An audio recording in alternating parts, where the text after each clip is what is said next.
त्यसमा number of component चाहिँ त्यहाँ अरु कुनै कस्टलाई एलोकेट गर्नको लागि त्यो बेसिस हुन सक्छ हैन। त्यो क्वान्टिटी अफ मेटेरियल अथवा नम्बर अफ कम्पोनेन्ट जुन दिएको छ त्यो आधारमा डाइरेक्ट मेटेरियल निकाल्नु भनेको हैन। त्यसमा कति नम्बर क्वेशन पो थियो त्यो? 7 थियो हैन।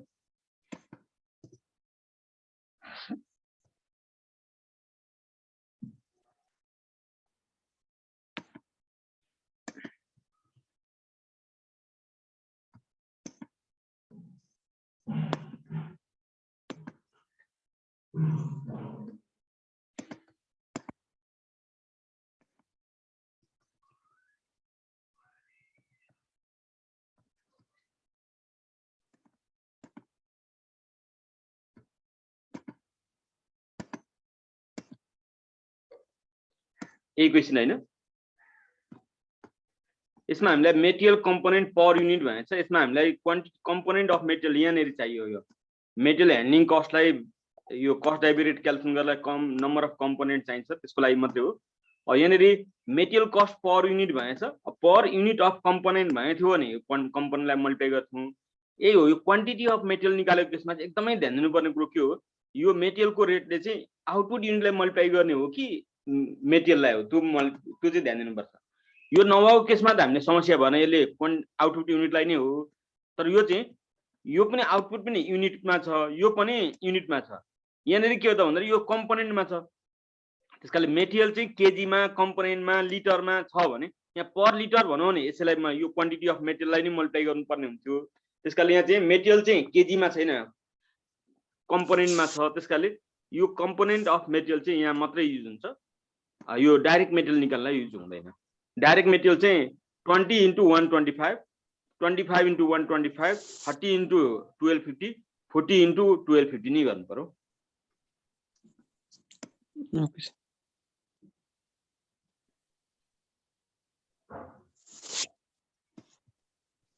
ल आजबाट हामी अब नयाँ च्याप्टर स्टार्ट गरौँ। यो सबैभन्दा इम्पोर्टेन्ट च्याप्टर पनि हो।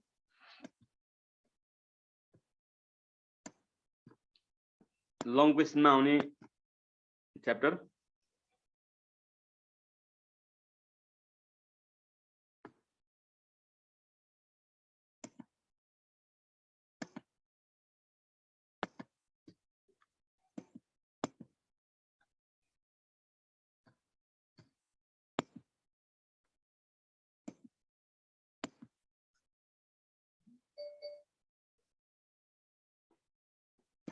बजेटिङ फर प्रॉफिट प्लानिङ, यसलाई हामी मास्टर बजेट पनि भन्न मिल्छ। मास्टर बजेट पनि भन्ने गर्छौँ हामी। यो बजेटिङ फर प्रॉफिट प्लानिङ यो चाहिँ हाम्रो इक्जाममा आउने क्वेसनमा अहिलेसम्मको ट्रेन्ड हेर्ने हो भने क्वेसन च्याप्टरको चाहिँ वेट हेर्ने हो भने यो चाहिँ लङ क्वेसनमा 30 मार्क्सको क्वेसनमा आउने खालको च्याप्टर हो। त्यसकाले यसलाई चाहिँ हामीले हेर्ने अलिकति राम्ररी चाहिँ मेहनत गर्यौँ भनेदेखि यो गर्न सकिन्छ। मैले फेरि पनि के भन्छु भन्दाखेरि यो लङ क्वेसन हो। लङ क्वेसनमा हामीले धेरै गर्नुपर्ने हुन्छ। एउटा स्टेप अर्को स्टेप गर्दै गर्नुपर्ने हुन्छ। एउटा स्टेप मिस्टेक हुनु पछाडिको मिस्टेक पनि हुन सक्छ। त्यस्तो अवस्थामा हामीले के गर्ने भन्दा सम्भव भएसम्म मिलाउने हो। नमिलाए पनि हामीले के त भन्दा जति गर्न सकिन्छ गर्दै नै जानुपर्छ। गर्दै गयो भने के त भन्दा मार्क्स दिने ठाउँ हुन्छ। कहिलेकाहीँ चाहिँ के त भन्दा अगाडिको कुनै स्टेप चाहिँ गर्न आएन अथवा मिलेन जस्तो लाग्छ अनि हामी छोडिदिन्छौँ। त्यो हो भने के त पछाडिको स्टेप गरेकै छैन भने मार्क्स दिने ठाउँ नै हुँदैन। त्यो कारणले त्यो हामीले अलिकति ध्यान दिनुपर्छ। त्यो भएकोले गर्दाखेरि यो च्याप्टर पनि अलिकति वेटी र हामीले रेगुलर क्लासमा बस्यौँ भने गाह्रो त छैन, यो सहिलै छ। तर पनि के हो त भन्दाखेरि हामीले सहिलै लाग्ने जसले चाहिँ यो च्याप्टर त जसरी पनि गर्छु भन्नेले पनि कहिलेकाहीँ के हो त सानो कुरो एउटा स्टेपमा आएर चाहिँ बिग्रिदिन सक्छ। सानो एउटा टर्म हामीले छोड्यौँ भनेदेखि त्यसले समस्या ल्याउन सक्छ।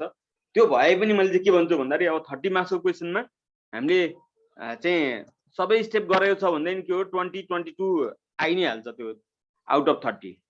र अर्थात् त्यो भित्र 22 मार्क्सको आयो भने पनि 18, 20 सम्म दिन कर लाग्छ। किनभने सबै स्टेप गरेको छ भने।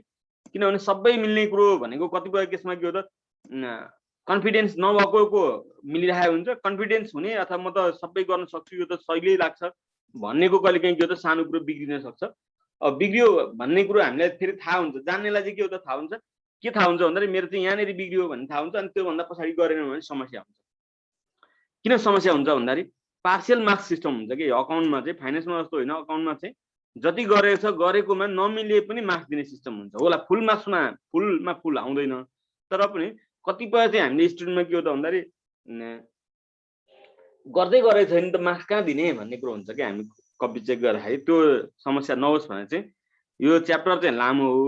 मैले फेरि पनि भने हामी ल सबै हामीले गर्छौँ, मिलाउन सक्ने म बनाउँछु, तर गर्दै जाँदा पनि के भयो भन्दाखेरि जसले मिलाउन सक्छु म त गर्न सक्छु भनेको हुन्छ। त्यो गर्दै जाँदाखेरि पछाडि इक्जाममा चाहिँ के त भन्दाखेरि बिग्रिदिन सक्छ। कहीँ बिग्रिन सक्छ भने पनि हामीले के गर्ने, सबै स्टेप कम्प्लिट गर्ने। सबै स्टेप कम्प्लिट गरिसकेपछि के हो त भन्दाखेरि बिग्रिने पनि के हो त भन्दाखेरि पार्शियल मार्क्स आउँछ। पार्शियल मार्क्स पनि नराम्रो आउँदैन, राम्रै आउँछ अकाउन्टमा। हो कहाँनिर अलिक बढी बिग्रिन्छ, कहाँनिर अलिकति होस् गर्नुपर्छ त्यो म भन्ने छु। त्यसकाले बजेटिङ फर प्रफिट प्लानिङ यो हामीले ब्याचलर्समा पनि हामीले पढेकै हो, तर ब्याचलर्समा पढेको चाहिँ एकदम थोरै राखेको छ अहिले 4 इयरको कोर्समा चाहिँ। यदि ब्याचलर्समा पनि हामीले अकाउन्ट स्पेसलाइजेसन गरेका छौँ र प्रफिट प्लानिङ एन्ड कन्ट्रोल पढेका छौँ भने प्रफिट प्लानिङ एन्ड कन्ट्रोलमा चाहिँ सबै यो पढेका छौँ। हामीले ब्याचलर्समा प्रफिट प्लानिङ एन्ड कन्ट्रोल पढेका छौँ कोही?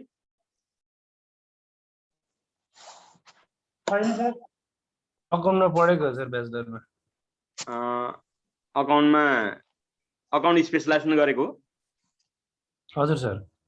ए ल त्यसो भए त सहिलो भइगयो। त्यहाँ हामीले पढेकै छ बजेटिङ फर प्रफिट प्लानिङमा चाहिँ। म एक्लैले पढे, अरु कहिले पढाएन सर यहाँ। हजुर म एक्लै हो पढ्ने।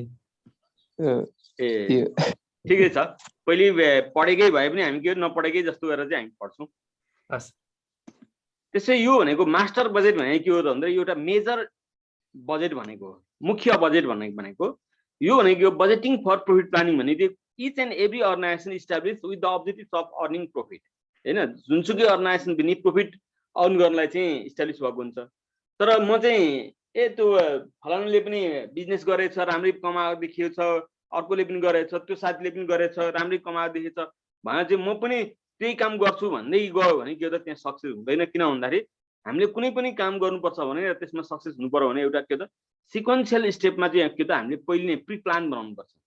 मैले यो गर्छु, यो गर्नलाई यति यस्तो लाग्छ, यो रिसोर्सहरू चाहिन्छ, यो मेन पावरहरू चाहिन्छ, यति कस्ट लाग्छ, अनि त्यसपछि यो गर्छु, त्यसपछि यो गर्छु। हरेक स्टेपमा चाहिँ उसले के त भन्दाखेरि विभिन्न प्लानिङहरू गर्नुपर्ने हुन्छ र त्यो प्लानिङहरू एउटा प्रोपर प्लानिङ गऱ्यो भने मात्रै के त प्रफिट अर्न गर्ने अब्जेक्टिभ चाहिँ हामी फुलफिल गर्न सक्छौँ भन्ने कुरो हो बजेटिङ फर प्रफिट प्लानिङ भनेको। त्यसकाले प्रफिट कमाउनलाई, प्रफिट म्याक्सिमाइज गर्नलाई चाहिँ बजेटिङ गर्ने भन्ने कुरो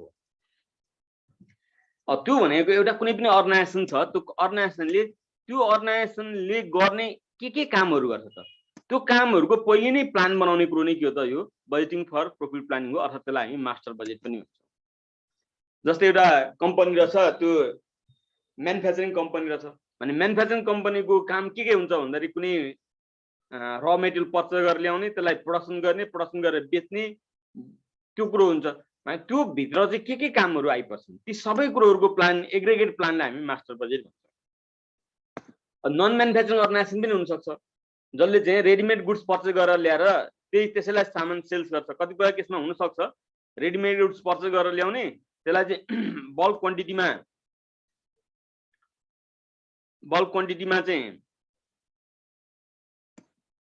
पर्चेस गरेर ल्याउने र स्मल क्वान्टिटीमा चाहिँ रिप्याकिङ गरेर चाहिँ सेल गर्ने केस पनि हुनसक्छ।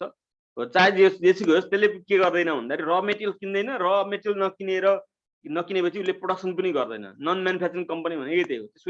त्यस्तो अर्गनाइजेसनले पनि के गर्छ त भन्दाखेरि सामान पर्चेस गर्छ, त्यसलाई सामान सेल्स गर्छ, त्यसकारण उसले पर्चेस गर्ने बजेट बनाउनु पर्यो, सेल्स गर्ने विभिन्न एक्सपेन्सेसको बजेट बनाउनु पर्यो, क्यास म्यानेज गर्नलाई क्यास बजेट बनाउनु पर्यो, इन्कम स्टेटमेन्ट, ब्यालेन्स सिट, ती सबै कुरोहरू गर्ने कुरो के हो त भन्दाखेरि बजेटिङ फर प्रफिट प्लानिङ हो। त्यसकाले नेचर अफ अर्गनाइजेसनमा केही बजेटहरू फरक हुन सक्छन्, तर पनि हामीले मास्टर बजेटभित्र के पर्ने रहेछ त भन्दाखेरि त्यो अर्गनाइजेसनमा हुने एउटा मेजर एक्टिभिटीहरूको चाहिँ प्री प्लानिङ हो। यसलाई मास्टर बजेट पनि भन्छौँ। त्यसो भए वाट इज बजेट? बजेट भनेको के हो भन्ने बित्तिकै बजेट भन्ने बित्तिकै के त फ्युचरसँग रिलेटेड छ भनेर एउटा बुझ्नु पर्यो, र बजेट भन्ने बित्तिकै के त प्लानिङलाई मोनिटरी फिगरमा कन्भर्ट गर्ने हो नि त्यो बजेट हो। त्यसकारण a budget is a quantitative presentation of plan by allocating the adequate resources for future time period. एकदम क्लियर यसैमा छ। बजेट भन्ने बित्तिकै हामीले हुन त सुनिरहेकै हो, इन्कम एन्ड एक्सपेन्डिचरको एस्टिमेसन हो। अब यहाँनिर हामीले मास्टर बजेटभित्र चाहिँ हामी के हेर्छौँ भन्दाखेरि फ्युचरसँग रिलेटेड इन्कम एन्ड एक्सपेन्डिचरकै हुनसक्छ, के हो त भन्दाखेरि रिसोर्स एलोकेसन गरेर क्वान्टिटेटिभ भनेको मोनिटरी नन मोनिटरी युनिटमा हुन सक्छ रुपिजमा हुन सक्छ त्यसलाई हामीले प्रेजेन्टेसन गर्ने र त्यो फ्युचर पिरियडसँग रिलेटेड हुनु पर्यो यो के हो बजेट हो it is a comprehensive plan भनेको एग्रिगेट धेरै कुराहरूको समग्रमा एउटा प्लान हो of future action for achieving the firms objectives of profit maximization अर्गनाइजेसनको अब्जेक्टिभ्स भनेको प्रॉफिट मैक्सिमाइजेसन हुन्छ त्यो प्रॉफिट मैक्सिमाइजेसन गर्नलाई के काम गर्नुपर्छ ती सबैको एग्रिगेट प्लान हो जुन चाहिँ फ्युचरसँग रिलेटेड हुन्छ budgeting for profit planning is one of the most important management tools used to plan and control business operations एउटा बिजनेस अर्गनाइजेसनको चाहिँ पहिले प्री प्लान गर्ने त्यसपछि प्लान गरे अनुसार चाहिँ हामीले काम गर्दै जान्छौँ काम गरिसकेपछि एक्चुअल परफर्मेन्स कस्तो भयो त त्यसलाई पनि हामी हेर्छौँ हामीले प्लान गरेको र हामीले एक्चुअलमा एचिभ गरेको रिजल्टहरू हामी कम्पेयर गर्छौँ त्यसले गर्दा के त फ्युचरमा चाहिँ हामीले कुनै कुराहरू कन्ट्रोल गर्नुपर्ने अथवा घटाउनु पर्ने बढाउनु पर्ने हो भने त्यसलाई फिडब्याक पनि दिने भयो त्यसको लागि पनि हामी के गर्छौँ भन्दाखेरि बजेटिङ अथवा बजेट बनाउनु पर्ने हुन्छ budgets are financial plans prepared as a guide to and control of future operations भने यसले के हो त भन्दाखेरि फ्युचरमा गर्ने कामलाई चाहिँ के हो त यसरी गर्ने यो काम गर्ने यति बेला यो काम गर्ने भन्ने कुरोको खासमा भन्यो भने यसले के हो त एउटा अर्गनाइजेसनभित्र WH क्वेसनको एन्सर दिने गर्छ what to do way to do when to do how to do who to do यी कुरोहरूको यसले हामीले दिने गर्छ र त्यो आधारमा काम गर्दाखेरि त्यो वे आउट हामीले पहिले नै फिक्स गरेको अनुसार छ कि छैन भने फ्युचरमा कन्ट्रोल गर्नलाई पनि यसले हेल्प गर्ने गर्छ र यो चाहिँ फाइनेन्शियल प्लान भन्ने चाहिँ यसमा के त मोनिटरी फिगरको कुरो चाहिँ इम्पोर्टेन्ट हुन्छ financial plan must be design to serve as a guide or road map for the achieving during the budget period भनेको हामीले जनरली यो हामीले इस्टिमेट गरेको जुन टाइम पिरियड हो त्यसलाई हामी बजेट पिरियड भन्छौँ कि यो टाइम पिरियडमा मैले यति काम गरेँ यति प्रफिट कमाउनु छ भनेर चाहिँ भन्छौँ भने त्यो हाम्रो बजेट पिरियड हो त्यसको चाहिँ के त भन्दा रोड म्याप हो यो यसरी गर्ने यो टाइममा यस्तो गर्ने यति काम गर्दाखेरि यस्तो गर्नुपर्छ यति प्रडक्सन गर्ने भने यति मेटेरियल किन्नुपर्छ यति लेबरलाई पे गर्नुपर्छ ती सबैको प्लान हो master budget is the summary of all budget which includes overall activity of an organization भनेको मास्टर बजेट भन्ने चाहिँ सबै एक्टिभिटी जेनरली धेरै कुरोहरू हुन सक्छन् तर त्यसभित्रको मेजर एक्टिभिटीहरूको चाहिँ हामी यहाँ हेर्छौँ हुन त इच एन्ड एभ्री एक्टिभिटीको चाहिँ हामीले बजेट बनाउनु पर्ने हुन्छ हामीले के काम गर्ने त्यो अर्गनाइजेसनमा ती सबै कुरोको इच एन्ड एभ्री एक्टिभिटीको चाहिँ हामी प्लान बनाउँछौँ त्यो नै के त मास्टर बजेट हो बजेट भन्ने चाहिँ यसको फिचर भन्ने हो भने यो रिलेटेड टु फ्युचर हुन्छ हैन बजेट भन्ने चाहिँ पास्ट र प्रेजेन्टसँग रिलेटेड हुँदैन यो फ्युचरसँग रिलेटेड हुन सक्छ र a budget is a predetermined and estimated detail action plan for future हैन यो भनेको फ्युचरसँग रिलेटेड हुने बित्तिकै एक्चुअल त हुने कुरो हो नि त्यसकाले हामीले प्री डिटरमाइन गर्ने र एस्टिमेटसँग रिलेटेड हुन्छ a budget is express in terms of physical unit as well as monetary value कतिपय बजेटहरू हामीले युनिटमा मात्रै पनि प्रेजेन्टेसन गर्नुपर्ने केस आउन सक्छ र कतिपय चाहिँ unit as well as monetary भ्यालुमा रुपिजमा पनि हामीले प्रेजेन्टेसन गर्छौँ it is fix for a defined time period भनेको एउटा निश्चित समय अवधिको लागि हुन्छ भनेको हो it is a managerial tool for planning and control होइन फ्युचरकोसँग प्लानिङ गरे अनुसार एक्चुअल काम गरिसकेपछि कुनै डेभिएसन भयो भने त्यसलाई कन्ट्रोल गर्ने कुरोसँग यो रिलेटेड छ र यो कसले गर्छ त भन्दाखेरि म्यानेजमेन्टले गर्छ त्यसकाले म्यानेजरियल टुल भन्छौँ it is based on historical data हो हिस्टोरिकल डाटा नभइकन त हामीले फ्युचरको लागि प्लान बनाउनै सक्दैनौँ विगतमा के भएको थियो भन्ने कुरा आधारमा नै हामीले फ्युचरमा के गर्ने भनेको हो कतिपय केसमा के आउँछ भन्दाखेरि हामीसँग फ्युचरको केही पनि छैन हामी जस्ट नयाँ काम गर्दैछौँ भने त्यस्तो अवस्थामा हिस्टोरिकल डाटा नहुन सक्छ त्यसलाई चाहिँ हामी जिरो बेस बजेटिङ भन्ने गर्छौँ हामीसँग विगतको कुनै पनि इन्फर्मेसन छैन अथवा छ भने पनि विगतको केही काम लाग्नेवालै छैन सब नयाँ हामीले गर्नुपर्ने हुन्छ पुरानो कुरोले हामीलाई कहिले पनि फिडब्याक दिँदैन फ्युचरको लागि भने त्यस्तो केसमा बनाउने बजेटलाई हामी जिरो बेस बजेटिङ भन्ने गर्छौँ र यहाँ चाहिँ हामीले जिरो बेस बजेटिङको कुरो होइन हामीलाई त दिएको इन्फोको आधारमा गर्ने हो अनि यो प्रॉफिट मोटिभ हुन्छ त पक्कै पनि हो बजेटको मिनिङ नै के त हामीले सुरुमै लेखेका छौँ budgeting for profit planning reduce future risk and uncertainty पक्कै पनि हामीले यो टाइममा यस्तो गर्छौँ भन्ने पहिले नै रोड म्याप बनाइसकेपछि फ्युचरमा हुन सक्ने हडलहरू अब्स्ट्याकलहरू के हुन सक्छन् अप्ठ्याराहरू के हुन सक्छन् भन्ने कुरो पहिले नै थाहा हुन्छ र त्यो आधारमा हामीले म्यानेज गर्न सक्छौँ जसले गर्दा के हो त फ्युचरमा हुन सक्ने रिस्क एन्ड अनसर्टेनिटीहरू हामीले क्यास सर्टेज हुने छ भने त्यसको लागि कहाँबाट क्यास माग्ने अथवा कहाँबाट क्यास म्यानेज गर्ने भन्ने कुराहरुको वे आउट पहिले नै दिने गर्छ। Importance or advantage of budgeting, यसलाई त्यत्रो मैले एक्सप्लेन गर्नुपर्छ भन्ने छैन, त्यही अब्जेक्टिभ्सहरु मिट हुने नै यसको चाहिँ इम्पोर्टेन्स हो। Help in profit maximization, allocating resources, planning for future, policy formulation, integration and coordination, communication and motivation भयो, फैसिलिटेट इभ्यालुएसन एंड कंट्रोल भयो, गाइडलाइन फर परफॉर्मेंस। यो कुरो त्यो पोइन्टमै क्लियर छ, त्यसकाले मैले त्यति एक्सप्लेन गर्नुपर्छ जस्तो लाग्दैन मलाई। अब हामी मेन कुरो चाहिँ हाम्रो च्याप्टर भित्रको कुरो भित्र चाहिँ यहाँबाट इन्ट्री गर्यौं। टाइप्स अफ बजेट, यहाँ के बजेटहरु हामीले बनाउनु पर्छ अथवा कस्तो कस्तो बजेटहरु हुन्छन् त्यो कुरो हामीले थाहा पाउनु पर्यो। There are different types of budget on the basis of nature of organisation. Nature of अर्गनाइजेसनमा चाहिँ हामीले एउटा म्यानुफ्याक्चरिङ फर्मको लागि, म्यानुफ्याक्चरिङ अर्गनाइजेसनको लागि कस्तो बजेट हुन्छ भन्ने कुरो हेर्नुपर्छ र नन म्यानुफ्याक्चरिङ फर्म अथवा त्यसलाई हामी ट्रेडिङ अर सर्भिस फर्म पनि भन्छौँ, सर्भिस अर्गनाइजेसन पनि भन्छौँ। जुन अर्गनाइजेसनले र मेटेरियल पर्चेस गरेर ल्याएर त्यसलाई फिनिश गुड्स बनाएर सामान सेल्स गर्ने गर्छन् त्यसलाई म्यानुफ्याक्चरिङ कम्पनी भन्छौँ। र नन म्यानुफ्याक्चरिङ कम्पनीमा चाहिँ जसले रेडीमेड गुड्स पर्चेस गर्छन्, रेडीमेड बनिरहेकै सामान किन्छन्, त्यसैलाई हुनसक्छ ठुलो क्वान्टिटीले सानो क्वान्टिटीमा रिप्याकेजिङ गरेर बेच्ने हुनसक्छ, उसले के हो त सामानलाई प्रोडक्सन गर्ने काम गर्दैन, त्यसलाई हामी नन म्यानुफ्याक्चरिङ फर्म भन्छौँ।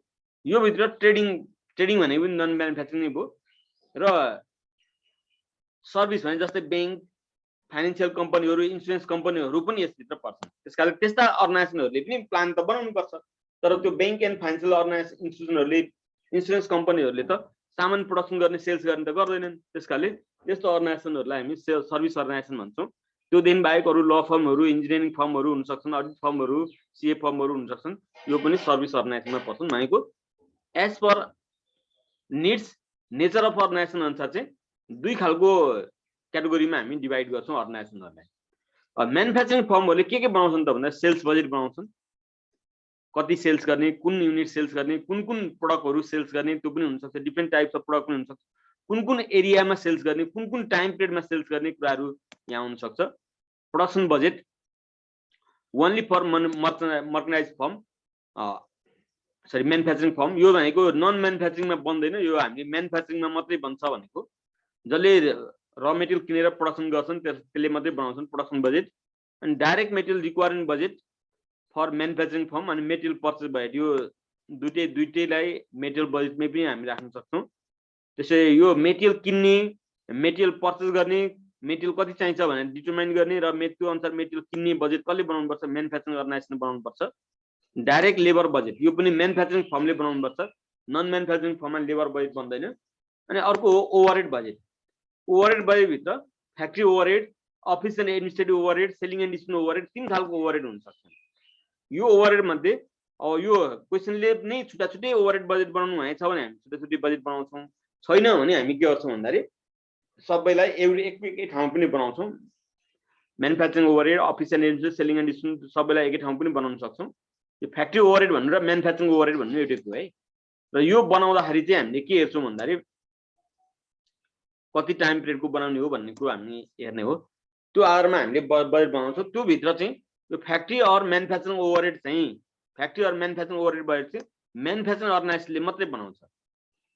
यहाँ मैले जति पनि रातो लागेको छु त्यो रातो लागेको बजेटहरु भने चाहिँ के त म्यानुफ्याक्चरिङ फर्मको लागि मात्रै युज हुन्छ, यतापट्टि ती बजेटहरु रिपिट हुँदैनन् भन्न खोजेको। यी रातो लागेको बजेट यतापट्टि छैन। त्यसो अर्को हो हाम्रो मेन कुरो भनेको क्याश बजेट हो। Cash budget, cost of goods sold budget. Cost of goods sold budget भित्र cost of goods sold and manufacturing budget छ।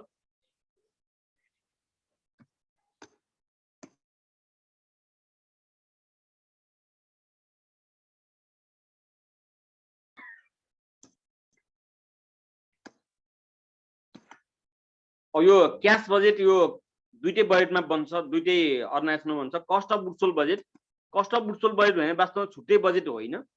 Cost of goods sold budget भित्र कस्ट अफ गुड्स सोल्ड र manufacturing overhead budget दुई खालको, sorry manufacturing cost of goods manufacturing budget दुईटा पर्छ यसमा।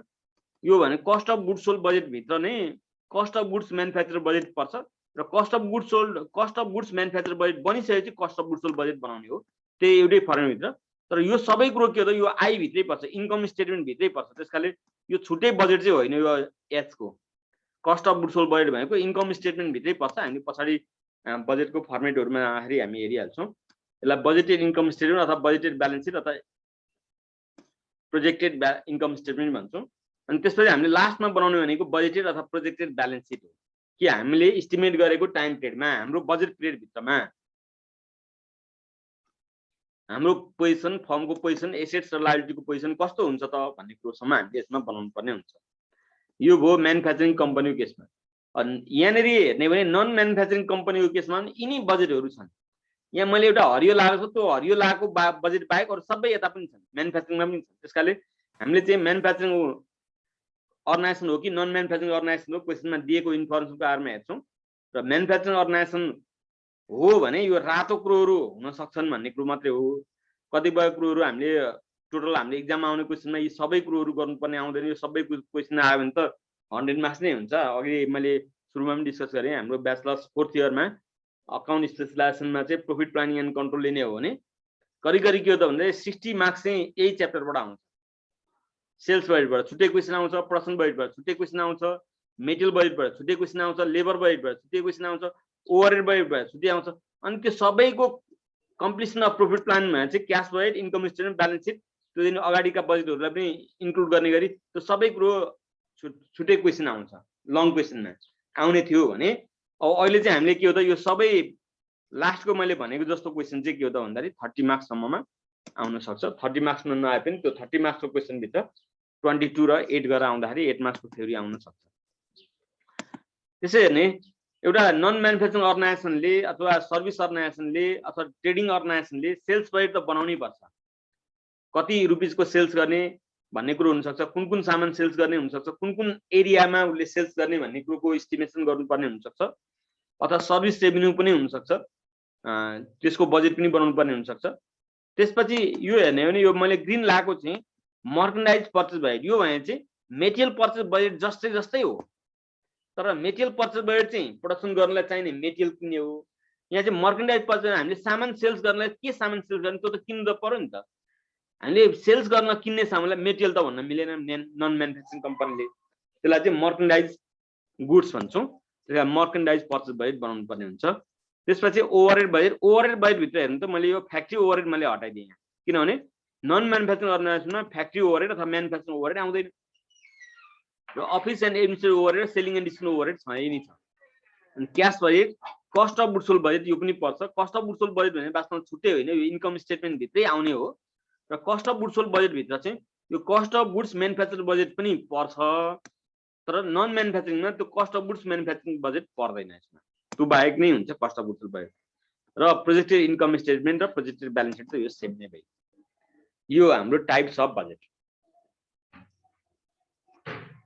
त्यसपछि यसमा समराइज गर्ने हो भने हाम्रो धेरै सो क्वेसनमा यो सेल्स बजेट बनाउनु पर्ने केस आउँदैन। सेल्स हामीले दिइराखेकै हुन्छ, त्यो सेल्सको आधारमा अरू क्यालकुलेसन गर्नुपर्ने कुरो चाहिँ आउँछ। कतिपय केसमा सेल्स युनिट दिएको हुन्छ, सेलिङ प्राइस पर युनिट दिएको हुन्छ, त्यतिकै हामीले क्यालकुलेटरमै सेल्स इन रुपिस निकाल्न पनि सक्छौँ। क्वेसनले सेल्स बजेट बनाउनु भएको छैन भने धेरै सो क्वेसनमा यो प्रोडक्सन बजेट म्यानुफ्याक्चरिङ अर्गनाइजेसन केसमा प्रोडक्सन बजेट बनाउनु पर्ने। अनि त्यसपछि cash budget, income statement, balance हेर्ने है। यो प्रोडक्सन बजेट, मेटेरियल बजेट यो दुईटा, अनि cash budget, income statement, balance seat. त्यो इन्कम स्टेटमेन्ट भित्रै यो कुरो पर्छ। Cost of goods sold budget, cost of goods manufacture budget सबै त्यही भित्रै पर्छ, इन्कम स्टेटमेन्ट भित्रकै कम्पोनेन्ट हो। तर टाइप्स अफ बजेट भन्दाखेरि त्यो पनि हामीले कति देख्न सक्छौँ भनेर मात्रै मैले राखेको हो। र अब नन म्यानुफ्याक्चरिङ कम्पनीको केसमा क्वेसन आयो भने त्यस्तो अवस्थामा चाहिँ हामीले यो मर्केन्डाइज पर्चेस बजेट प्राय गरी क्वेसनमा आउँछ। मर्केन्डाइज पर्चेस बजेट अनि क्यास बजेटदेखि तलको क्यास बजेट, यो cost of goods sold budget त छुट्टै होइन, यो इन्कम स्टेटमेन्टकै पार्ट हो। त्यसकारण cash budget, income statement, balance seat भनेको हुन्छ। अब यो क्वेसनमा ध्यान दिनुपर्ने कुरो के हो भन्दाखेरि हामीले cash budget, income statement, balance seat भनौँ भनेदेखि पनि त्योभन्दा अगाडिको पर्चेस बजेट चाहिँ कतिपय केसमा बनाउनु पर्ने हुनसक्छ। के कुरोको लागि त पर्चेस ननिकालिकन क्यास बजेट बन्दैन। कुन महिना कति पेमेन्ट भयो पर्चेसको लागि त्यो चाहियो, त्यो त्यसको लागि पर्चेस बजेट बनाउनु पर्छ। त्यसै गरी त्यो पर्चेस गरेको एमाउन्ट कहिले कति पेमेन्ट हुन्छ त्यो कुरोको लागि पनि पर्चेस बजेट बनाउनु पर्ने हुन्छ। त्यो भएकोले गर्दाखेरि हामीलाई सोद्धाखेरि cash budget income statement balance seat भने मात्रै पनि सोधेको छ भने पनि त्योभन्दा अगाडिका केही बजेटहरू बनाउनु पर्ने केस आउन सक्छ। यता पनि त्यही नै हो, क्याश बजेट सोधेको हुन्छ, इन्कम स्टेटमेन्ट र ब्यालेन्स सिट सोधेको हुन्छ भने नसोधेको अगाडिको प्रोडक्सन बजेट मेटेरियल बजेट पनि बनाउनु पर्ने हुन्छ, जहाँबाट चाहिँ ती बजेटबाट चाहिँ इन्भेन्ट्रीको पोजिसन त्यसैगरी पर्चेजको एमाउन्टहरू फाइन्ड आउट हुन्छ र कतिपय केसमा टोटल प्रोडक्सन युनिट हामीले चाहिन्छ, त्यो टोटल प्रोडक्सन युनिट नबनाइकन इन्कम स्टेटमेन्ट बनाउन मिल्दैन। ती भएकोले गर्दाखेरि हामीले यसभित्रका क्वेसनले के सोधेको छ भन्ने कुरो भन्दा पनि त्यो क्वेसनले सोधेको कुरो त गर्नुपर्छ नै, नसोधेका कुराहरू पनि केही कुरोहरू चाहिँ हामीले गर्नुपर्छ, जसलाई हामी वर्किङ नोट भनेर पनि हामीले गर्न सक्छौँ यो भित्र चाहिँ। त्यसकाले हामीले यो भित्र आउन सक्ने बजेट भने यहाँभन्दा बढी चाहिँ हुँदैन, यति नै हो। यहाँसम्म केही छ भने हामी डिस्कस गरौँ। यो भन्दा नेक्स्ट स्लाइडमा हामी अब सेल्स बजेटको फर्मेट कस्तो हुन्छ, कसरी बनाउने भन्ने कुरोमा हामी जान्छौँ।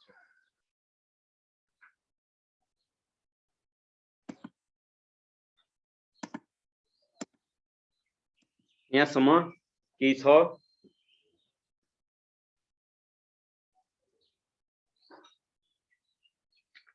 यहाँसम्म कुरो चाहिँ थ्योरिटिकल पार्ट हो। यसमा थ्योरी नै त्यस्तो खासै इम्पोर्टेन्ट त होइन, तर पनि वाट इज बजेट, बजेट भने के हो भन्ने कुरो त हामीले यसो थाहा पाइराख्दा राम्रो हुन्छ भने चाहिँ हो। किन बजेट बनाइन्छ, बजेट बनाउनुको अब्जेक्टिभ्स के छ भन्ने कुरो, यसको इम्पोर्टेन्स के छ भन्ने कुरो हामीले हेर्यौँ। के बजेट हुँदो रहेछ, कुन कुन टाइप्स अफ बजेट हुँदो रहेछ भन्ने कुरो, कस्तो कस्तो अर्गनाइजेसन हुँदो रहेछ। क्वेसनमा हामीलाई म्यानुफ्याक्चरिङ हो कि नन म्यानुफ्याक्चरिङ क्वेसनले छुट्याएर दिएको हुँदैन, क्वेसन पढेपछि हामीले थाहा पाउनु पर्ने हुन्छ। क्वेसन पढेपछि म्यानुफ्याक्चरिङ हो कि नन म्यानुफ्याक्चरिङ, प्राय गरी क्वेसनमा सेल्स युनिट दिएको छ भने म्यानुफ्याक्चरिङको केस हुन्छ, नन म्यानुफ्याक्चरिङमा सेल्स युनिट हुँदैन भन्न खोजेको त होइन, तर प्राय गरी हामीले अहिलेसम्मको इक्जाममा आउने क्वेसनको ट्रेन्ड हेर्ने हो भने नन म्यानुफ्याक्चरिङमा सेल्स युनिट दिएको हुँदैन, सेल्स इन रुपिस डाइरेक्ट दिइराखेको हुन्छ भनेको। अब आउने इक्जाममा त्यस्तो नहुन सक्छ, यसमा पनि सेल्स युनिट हुन सक्छ बेले कुरो, तर पनि त्यहाँ प्रोडक्सन बजेट बनाउनु पर्ने कुरोको इन्फर्मेसन हुँदैन यसमा। त्यो क्वेसनबाट थाहा हुन्छ, कसरी थाहा पाउने त्यो हामी हेर्नै हाल्छौँ। तर मेनली इन्भेन्ट्री पोलिसी दिएको हुन्छ। इन्भेन्ट्री पोलिसी चाहिँ फिनिस गुड्सको र र मेटेरियल भनौँ भने यो म्यानुफ्याक्चरिङ कम्पनी हो, मर्केन्डाइजको भनौँ अथवा फिनिस गुड्सको मात्रै भनौँ, मेटेरियलको भने छैन भने यो नन म्यानुफ्याक्चरिङ हो। अब हामी जान्छौँ सेल्स बजेटमा।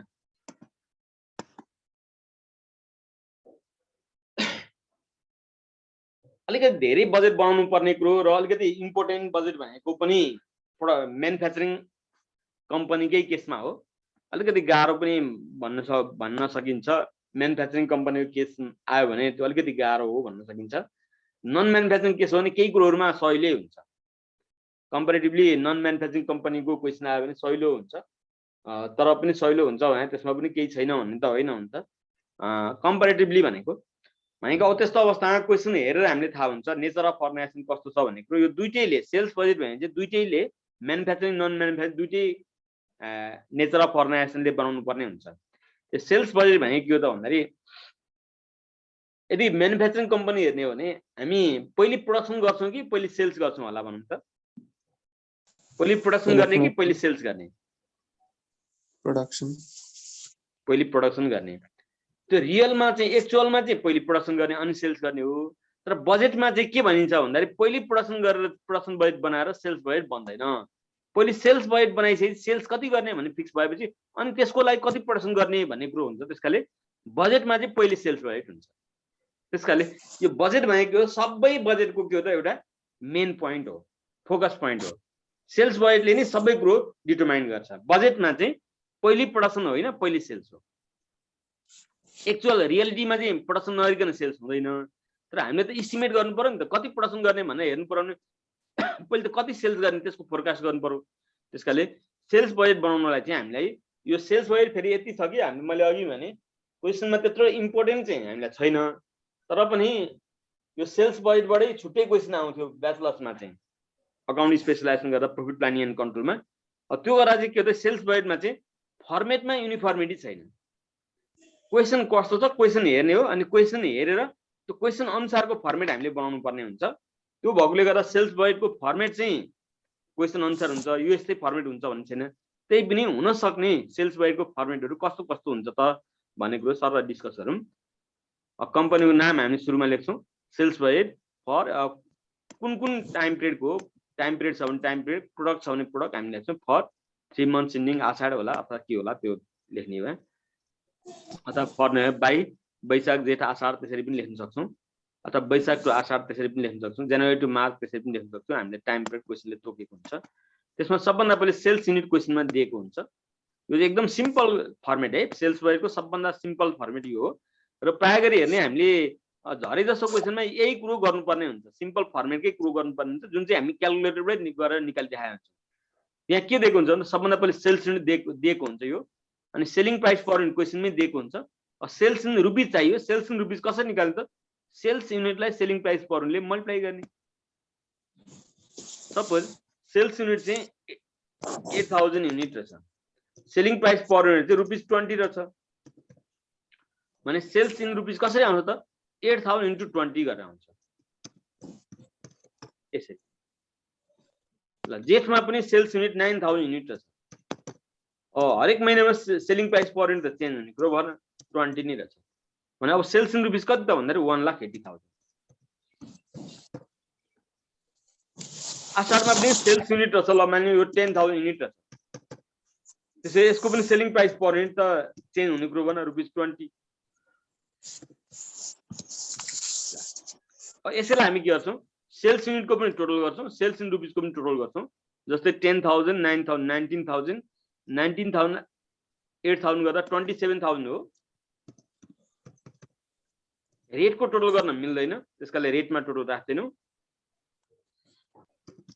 5,60,000 हो कि यो तीनटा जोड दिने 5,40,000 हो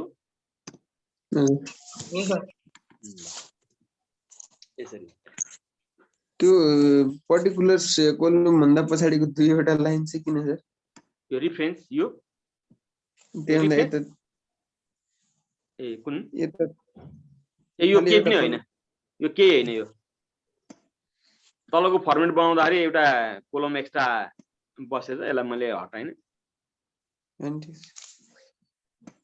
बुझ्छु यो रिफरेन्सको कोलम नबनाउँदा पनि केही फरक पर्ने चाहिँ होइन रिफरेन्स नबनाए पनि केही फरक पर्दैन मात्र यो बुझाउनलाई मैले राखेको मात्रै हो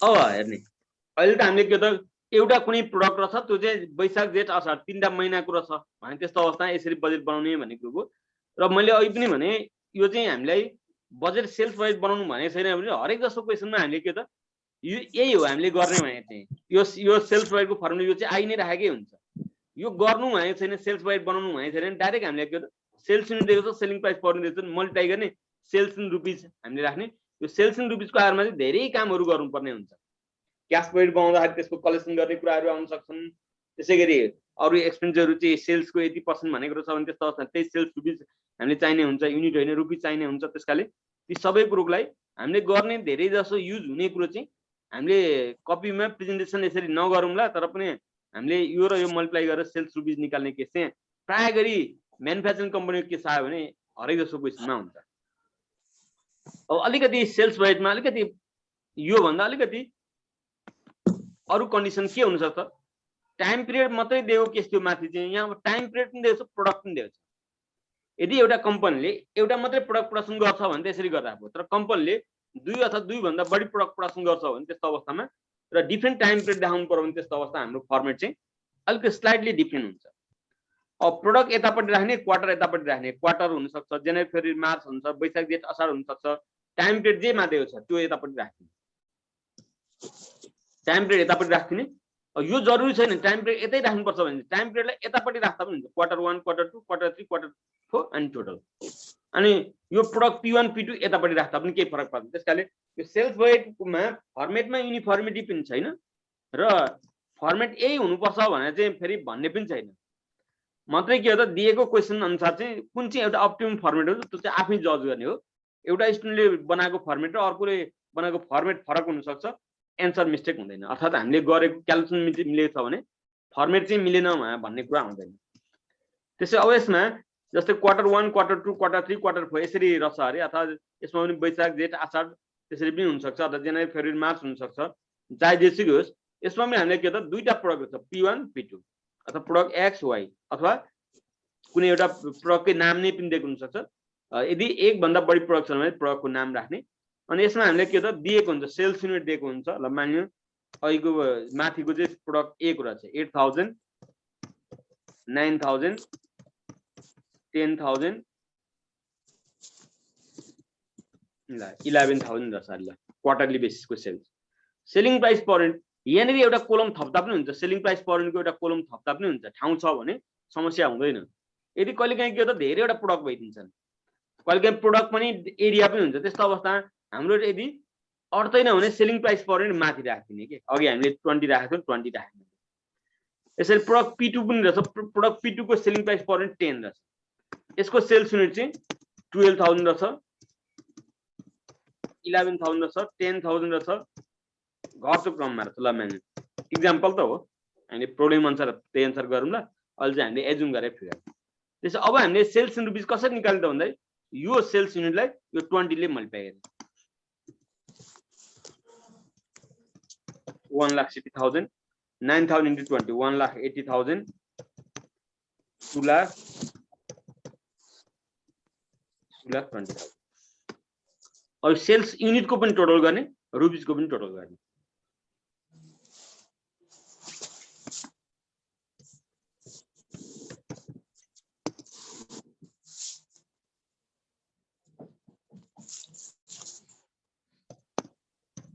सेभेन लाख 60,000 हो सर। ल यसमा पनि हामीले हेरौँ। यहाँनिर सेल्स युनिट हामीले एजुम गर्यौँ। यहाँ चाहिँ हामीले क्वेसनमा दिएको हुन्छ 12,000 11,000 10,000 8,000 रहेछ। 12,000 into 10 1,20,000 1,10,000 1,80,000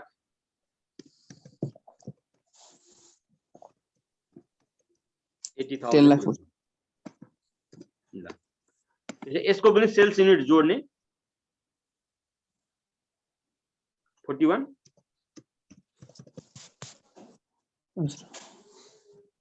410,000 यसरी। अब यो टोटल गरेर चाहिँ के त भन्दाखेरि यो प्रोडक्ट P1 र P2 को युनिट को चाहिँ टोटल नगर्ने। किनभने प्रोडक्ट P1 कहिलेकाहीँ के त यो चाहिँ युनिटमा एउटा होला, यो अर्को यसको युनिट अर्कै होला, यो केजीमा होला, यो लिटरमा होला। अब केजी र लिटर जोडेर देखाउनु त मिल्दैन। त्यसकाले यसमा चाहिँ दुई डिफरेन्ट प्रोडक्टहरु छन् भने त्यसको युनिट चाहिँ प्रोडक्टको युनिट चाहिँ नजोड्ने, रुपिस मात्रै जोड्ने। त्यसको मतलब 1,60,000 र 1,20,000 2,80,000 180 110 290 290 2 लाख 1 लाख 3 लाख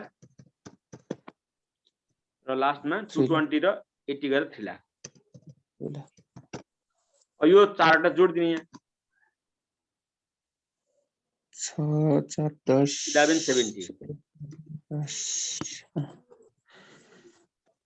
1170 हुन्छ हो। अब हामीले यताबाट यो र यो जोड्दा पनि त्यति नै हुनुपर्छ, चेक गर्न मिल्छ। यो र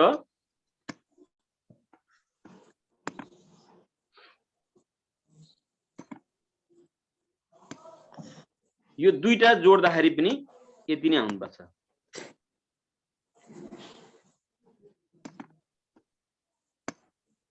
यो दुईटा जोड्दा जति हुन्छ यो त्यति नै आउनुपर्छ। 7,60,000 र 4,10,000 जोडेर हेर्नु त यति आउनुपर्छ। यसरी हामीले दिएको क्वेशन अनुसार चाहिँ यसरी फर्मेट फरक हुने रहेछ। हामीले अहिले के हेर्यौं, डिफरेन्ट मन्थ्स मात्रै दिएको छ अथवा डिफरेन्ट टाइम पिरियड मात्रै, या मन्थ्स नम्बर क्वार्टर पनि हुन्छ। क्वार्टर 1 क्वार्टर 2 क्वार्टर 3 क्वार्टर 4 छ भने त्यो गर्छौं। अनि टोटल फर द इयर आउँछ। यो चाहिँ टोटल फरक फर्स्ट क्वार्टर आयो। यहाँ चाहिँ क्वार्टर पनि दिएको छ, टाइम पिरियड डिफरेन्ट प्रोडक्ट पनि दिएको छ। अब यो हेरौँ, अब सबभन्दा गाह्रो कुरो भनेको यही नै हुन सक्छ। डिफरेन्ट प्रोडक्ट पनि दिएको छ, डिफरेन्ट टाइम पिरियड पनि दिएको छ, अनि डिफरेन्ट एरिया पनि दिएको छ। डिफरेन्ट जियोग्राफिकल एरियामा पनि सेल्स गर्नु छ हाम्रो, डिफरेन्ट टाइम पिरियडमा पनि छ, क्वार्टरमा डिफरेन्ट क्वार्टरमा पनि छ, डिफरेन्ट प्रोडक्ट पनि छ भने त्यस्तो अवस्थामा यो पनि मैले सजेस्ट गरेको मात्रै हो, यस्तै फर्मेट हुनुपर्छ भन्ने छैन। यहाँ माथि प्रोडक्ट राख्ने, त्यो प्रोडक्ट भित्र चाहिँ एरिया नर्थ र साउथ राख्न पनि सकिन्छ। यहाँ पनि प्रोडक्ट P1, यहाँ प्रोडक्ट P2, यो प्रोडक्ट P1 भित्र नर्थ साउथ, त्यो भित्र पनि युनिट ठाउँ कति पुग्छ त्यो अनुसार हुन्छ।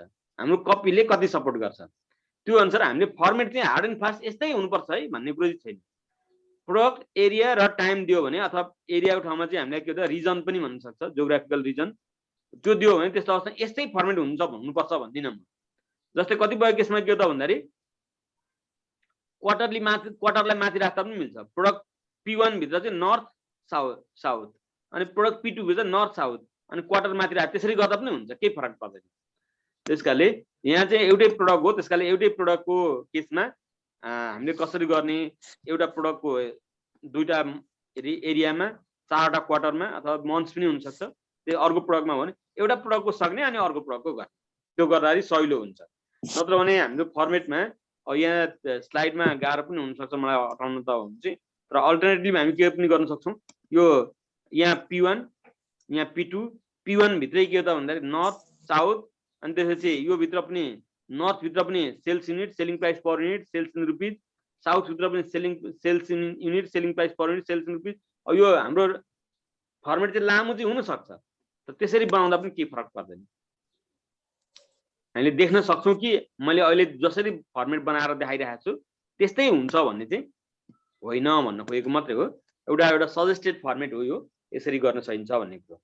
जस्तै यसमा चाहिँ कहिलेकाहीँ यो पर्सेन्टेजको कुरो पनि पर्सेन्टेजले स्प्रे गर्नुपर्ने, डिफ्रेन्ट टाइम पिरियडमा हामीले स्प्रे गर्नुपर्ने, छर्नुपर्ने अथवा बाँड्नुपर्ने कुरो पनि आउन सक्छ। जस्तै हामीले कहिलेकाहीँ के हो त भन्दा प्रोडक्ट P1 चाहिँ नर्थमा चाहिँ 80,000 युनिट सेल्स हुन्छ भनेर दिएको रहेछ। हेर्ने है, नर्थ एरियामा अथवा प्रोभिन्स नम्बर 1 मा अथवा कुनै एरिया भन्ला विराटनगरमा भन्ला अथवा नेपालगञ्जमा भन्ला कुनै एउटा स्पेसिफिक एरियामा नर्थ र साउथ नै भन्छ भन्ने छैन।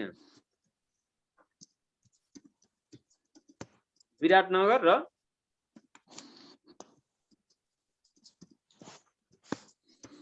वीरेन्द्रनगर दुईटा एरिया रहेछ। त्यो सामान सेल्स हुने मेन एरिया चाहिँ दुईटा रहेछ, अरू पनि हुन सक्छ, अरू छ भने त्यसरी राख्दै जाने। एउटा इक्जाम्पल मात्रै हो, मैले दुईटा एरिया राखेँ भनेको नर्थ साउथ हुन सक्छ, कहिलेकाहीँ एरिया 1 एरिया 2 भन्ला अथवा प्रोभिन्स नम्बर 1 प्रोभिन्स नम्बर 2 भन्ला अथवा पूर्वाञ्चल मध्यमाञ्चल, त्यो क्वेसन जसरी पनि दिएला त्यो मतलब कुरो भन हामीलाई। त्यो चाहिँ जस्तै विराटनगरमा चाहिँ प्रोडक्ट P1 चाहिँ 80,000 युनिट र प्रोडक्ट P2 चाहिँ 60,000 युनिट सेल्स हुन्छ भनेर चाहिँ यसरी दियो भने त्यो चाहिँ कुन क्वार्टरमा कति सेल्स हुन्छ भने चाहिँ त्यो पर्सेन्टेजमा छर्दिएको हुन सक्छ। 20% यहाँ, 30% यहाँ, 30% यहाँ, 20% यहाँ, त्यो गरेर जम्मै 100%। यसरी हामीले हुन्छ भने क्वेसनले भन्यो भने अब यसमा पनि त्यही पर्सेन्टेज पनि हुन सक्छ। P2 मा पनि यसमा पर्सेन्ट अर्कै पनि हुन सक्छ, 10%, 30%, 40%, 20% भनेको जुनसुकै पनि हुन सक्छ, क्वेसनले दिएको हुन्छ। कुन महिना भनेको जसरी भए पनि यो 100% हुन्छ भने त्यस्तो केसमा के गर्ने, यहाँ पनि त्यो पर्सेन्ट हुन सक्छ, यो सेम पर्सेन्ट पनि हुन सक्छ, यसको वीरेन्द्रनगरमा अर्कै पर्सेन्टेज पनि हुन सक्छ। एजुम गरेँ मैले यो पर्सेन्टेज कमन छ, यो कमन पर्सेन्टेज छ भने यसलाई के गर्ने भन्दाखेरि यो विराटनगर भन्दा अगाडि नै राख्दिने, यो राख्दिने। यदि यसको पर्सेन्टेज फरक छ भने के हो त फरकै राख्दिने, यसरी डिफ्रेन्ट प्रोडक्टको छुट्टै त्यसरी राख्दिने। ल मैले यसको पर्सेन्टेज यतापट्टि राख्थेँ, यो पर्सेन्टेज यही हुनुपर्छ भन्ने पनि छैन, अर्को पनि हुनसक्छ, यतापट्टि राख्थेँ र छ भने यसमा पनि के हो त भन्दाखेरि 80,000 विराटनगरमा, वीरेन्द्रनगरमा 50,000। त्यसै गरी यहाँनिर 40,000 युनिट चाहिँ वीरेन्द्रनगरमा हुन्छ P2 भनेर दिएको छ भने र सेलिङ प्राइस पर युनिट 5 र ल मान्यो यसलाई 10 रहेछ। त्यसो गरी अघि राखौँ न, के जरुरी छ र, यो 10 राखेको थियौँ हामीले, यसको अघि 20 राखेको थियौँ भने त्यस्तो अवस्था अब हामीले के गर्ने त भन्दा यो टोटल हुन्छ, टोटललाई यो पर्सेन्टले 80,000 को 20%, 80,000 को 30%, 80,000 को 30% 24,000 नै भयो, 80,000 को 20% 16,000 भयो। यसरी हामीले टोटल दिएको हुन्छ, यस्तै हुन्छ नै भन्ने छैन, रहेछ भने चाहिँ यसो गर्ने भनेको। कतिपय केसमा यस्तो हुन्छ, टोटल दिएको हुन्छ यो एरियामा यो प्रोडक्टको, त्यो चाहिँ यो क्वार्टरमा अथवा यो मन्थमा यति पर्सेन्ट हुन्छ भनेर त्यसरी दिएको छ भने यसरी भाग लगाउने। यसलाई पनि त्यसै गरौँ, 60,000 लाई 10% 6,000 बोला, यहाँ 18,000 बोला, यहाँ कति भयो त 24,000 24,000 बोला यहाँ 20% 12,000 12,000 यसमा पनि त्यसै गरी गर्न सकिन्छ 5,000 15,000 15,000 20,000 10,000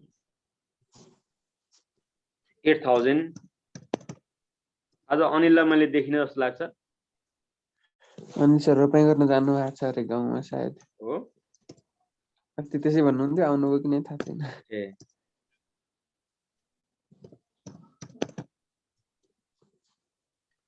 ल अब हामीले यो सेल्स युनिटलाई सेलिङ प्राइस पर युनिट 20 ले मल्टिप्लाई गर्छ 16,000 into 20 3,20,000 हैन त्यसपछि यसको 4,80,000 4,80,000 3,20,000 टोटलको पनि गर्ने टोटलमा पनि 80,000 into 20 गर्दा भइगयो 15 लाख 16 लाख हैन 16 लाख यहाँ अब 10 ले 6,000 into 10 60,000 60,000 180 2,40,000 40 1,20,000 माथि 7,20,000 sir 30 into 24,000 यो कुनमा माथि त्यो सेकेन्डमा माथिको 30 into 24,000 30 भनेको 30% चाहिँ भने हो 30 इन्टु गर्ने हैन नि त 30% 30% of 60,000 गर्यौं 18,000 18,000 into 10 गरेर 1,80,000 हैन त ठीक छ सर ठीक छ माथि सर माथि 30 into 24,000 30 इन्टु गर्ने हैन 30% चाहिँ हो के त्यसको 80,000 30% यो 20 ले मल्टिप्लाई गर्ने यो चाहिँ पर्सेन्टेज हो है यो यहाँ पर्सेन्टेज छ नि यो पर्सेन्टेज चाहिँ के को लागि राखेको भन्दाखेरि यो टोटलको कुन महिनामा कति निकाल्नलाई मात्रै हो यसले यो मल्टिप्लाई गर्ने होइन है यसलाई यो 20% अफ 80,000 गरेर 16,000 आयो यो 80,000 को 30% गरेर 24,000 आयो 80,000 को 30% गरेर 24,000 आयो 80,000 को 20% गरेर 16,000 आयो अब यो रुपीज निकाल्नलाई चाहिँ के गरेको यो 16,000 लाई 20 ले मल्टिप्लाई गरेको 16,000 into 20 24,000 into 20 24,000 into 20 16,000 into 20 गरेको यही भनेको हो कि ओके सर बुझे सर ल ठीक छ अब यो पनि पर्सेन्टेज हो पर्सेन्ट चिन्ह माथि नै राखिदिए नराखेको मात्रै हो मैले यसले कन्फ्युज हुन्छ नि पर्सेन्ट चिन्ह राख्दा पनि हुन्छ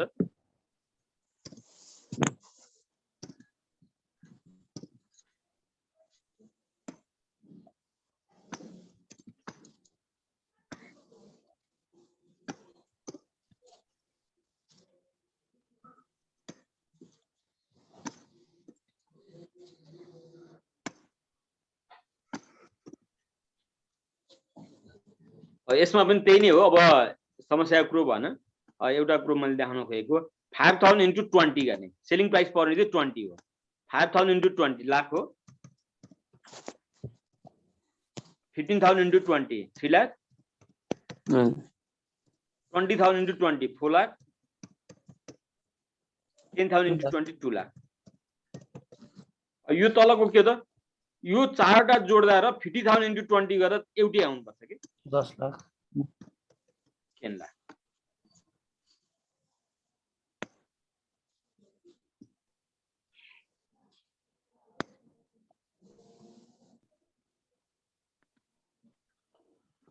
ल अर्को मैले देखाउन गएको कुरो यति मात्रै हो कि अघि मैले टोटलको युनिटको टोटल गर्नु हुँदैन भनेको थिएँ दुईटा प्रोडक्ट हुन्थ्यो भने तर प्रोडक्ट P1 भन्ने प्रोडक्ट चाहिँ त्यो कम्पनीले विराटनगरमा र वीरेन्द्रनगरमा बेच्छ भने कति बेच्छ भने एउटै प्रोडक्टको चाहिँ युनिट टोटल गर्नुपर्छ यहाँ प्रोडक्ट P1 P2 हुन्थ्यो भने चाहिँ त्यसको युनिट टोटल गर्न मिल्दैन थियो तर यहाँनिर चाहिँ के त भन्दाखेरि प्रोडक्ट चाहिँ एउटै हो नि त यो लाइन त प्रोडक्ट एउटै प्रोडक्टको लाइन हो नि त्यसकाले यहाँ युनिट टोटल गर्न के गर्ने यो युनिट 16,000 र 5,000 21,000 24,000 र 15,000 39 39,000 24,000 र 20,000 44,000 1000 16,000 र 10,000 26,000 6000 यो गर्नु पर्यो यहाँ पनि टोटल युनिटको टोटल गर्नु पर्यो यो भनेको यो 80,000 र 50,000 1,30,000 हो हजुर सर ल यसरी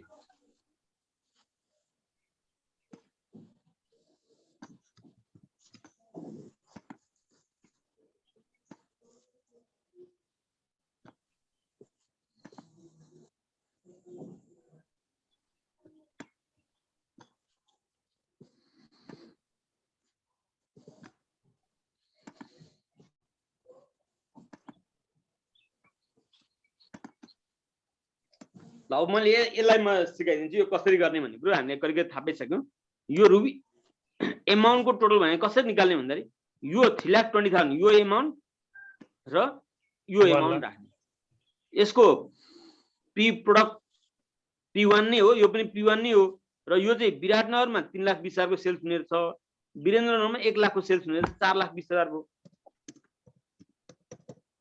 त्यसैगरी सेकेन्ड क्वार्टरमा कति त भन्दाखेरि 480 प्लस 3 लाख 7,80,000 त्यसैगरी यहाँ पनि 480 प्लस 4 लाख 8,80,000 त्यसपछि यहाँ 3,20,000 र 2 लाख भयो 5 लाख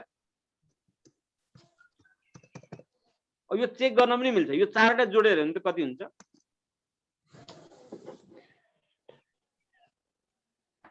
20 25 26 लाख हुन्छ हो यताबाट पनि त्यति नै हुनुपर्छ हुन्छ 10 र यो 16 16 लाख र 10 लाख जोड्दाखेरि 26 लाख नै हुनु पर्यो यो चारवटा जोडा पनि त्यति नै हुनु पर्यो यसरी मिलेर चेक गर्न पनि मिल्छ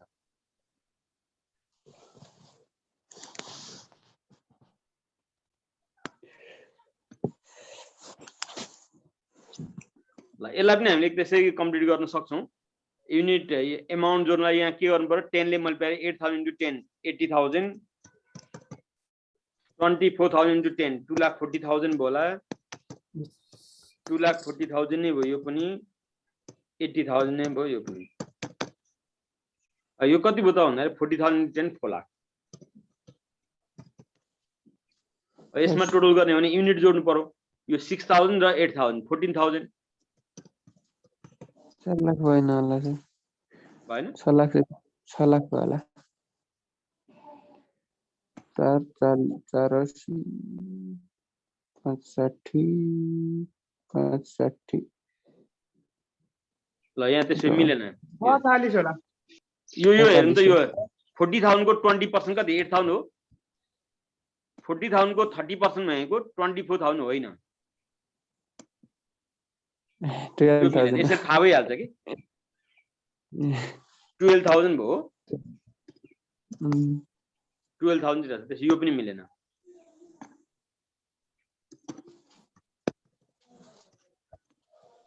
120,000 यो 6,000 र 8,000 14,000 भयो यहाँ 18,000 र 12,000 30,000 भयो होला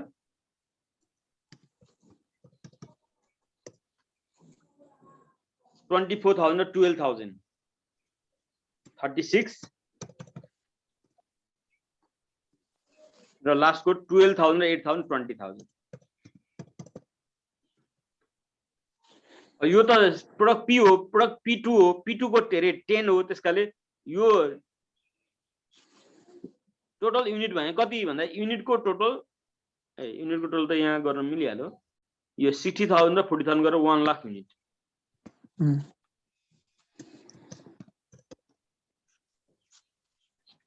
यो टोटल कति हुन्छ भन्दा 1 लाख into 10 लाख हुन्छ भन्ने कुरा थाहा भइसक्यो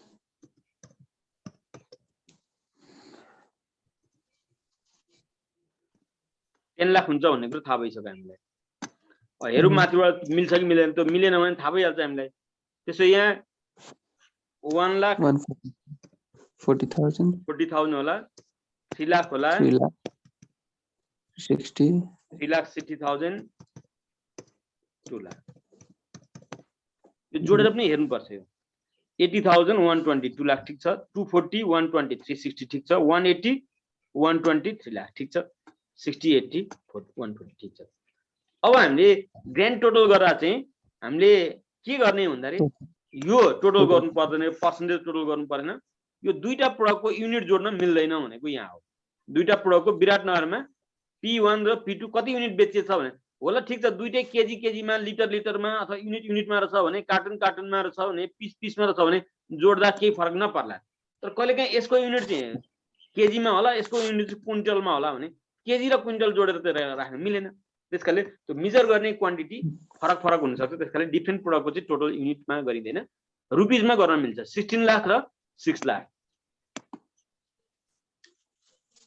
22 लाख 22 लाख यो टोटल नगर्ने, युनिटको टोटल नगर्ने, यो एमाउन्टको टोटल गर्ने। 10 लाख र 4 लाख 14 लाख। अब यो पनि युनिटको टोटल गर्न मिलेन दुईटा प्रोडक्टको। यो टोटल गर्दाखेरि 26 लाख र 10 लाख गर्दा कति हुनु पर्छ? 36 लाख हुनुपर्छ। यो 14 लाख र 22 लाख गर्दा पनि त्यति नै आउनु पर्छ।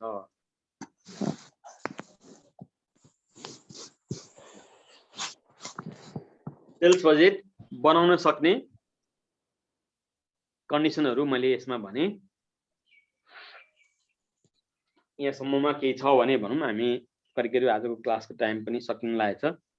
यति नै गर्छौँ, अनि फर्दर अरू बजेटहरु टाइप्स अफ प्रोडक्सन बजेटदेखि भोलि हामी गरौँला।